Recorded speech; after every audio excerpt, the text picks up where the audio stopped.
Gangster और gang war की जब बातें होती हैं तो कभी पंजाब, तो कभी दिल्ली, तो कभी राजस्थान, कभी हरियाणा।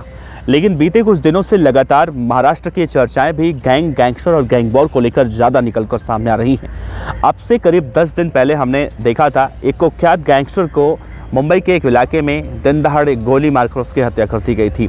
और आज 10 दिन के बाद एक और गैंगस्टर की हत्या हुई है।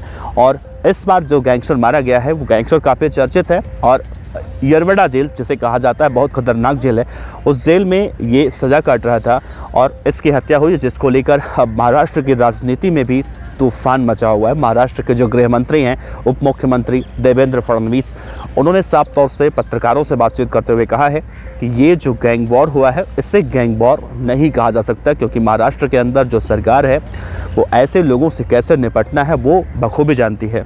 बहरहाल हम आपको इस वीडियो में ये बताने वाले हैं कि जो गैंगस्टर आज के इस गैंग वॉर में, हालांकि मुख्यमंत्री तो इसे गैंग वॉर नहीं कह रहे हैं, लेकिन जब ऐसे गैंगस्टर मारे जाते हैं तो उन्हें इन्हीं शब्दों में कहा जाता है गैंग वॉर। तो इस गैंग वॉर में जो गैंगस्टर मारा गया है वो कौन था और किस किस मामलों में वो वंचित था और कितने अपराध उसने कर रखे थे, कहाँ का रहने वाला था, एक एक बातें बहुत ही विस्तार से आपको बताएंगे। आप इस पूरे वीडियो के अंत तक बने रहेगा। नमस्कार दोस्तों, मेरा नाम है देवनाथ पांडे और आप देख रही हैं रोजाना की तरह BDF न्यूज़ की क्राइम सीरीज खलनायक, जिसमें हम आपको सुनाते हैं अपराध की दुनिया की छोटी और बड़ी खबरें।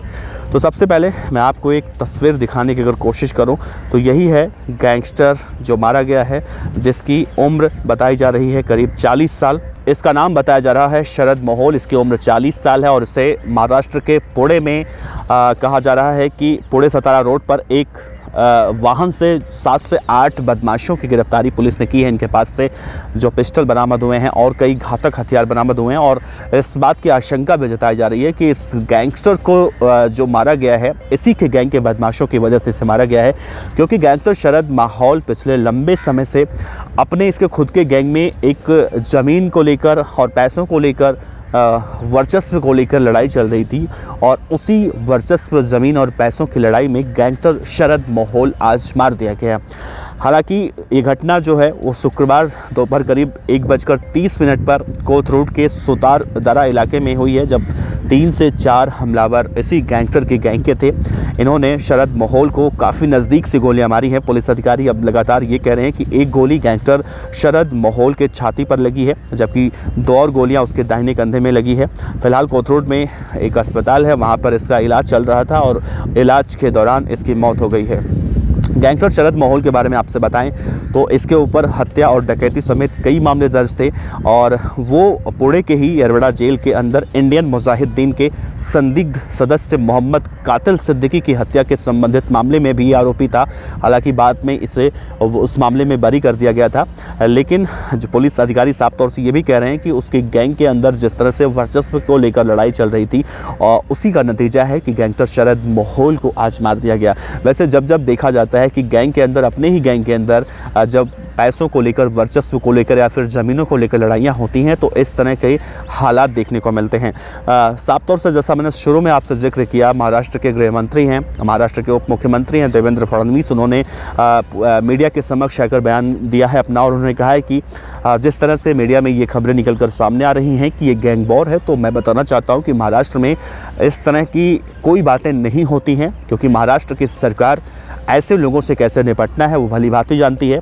तो इसे गैंग वॉर नहीं कहा जाएगा, क्योंकि इनके गैंग के लोग आपस में भिड़ रहे थे, तो इसे सिर्फ यही कहा जाएगा कि वर्चस्व के चलते आपस में लड़ भिड़कर ये मर गए।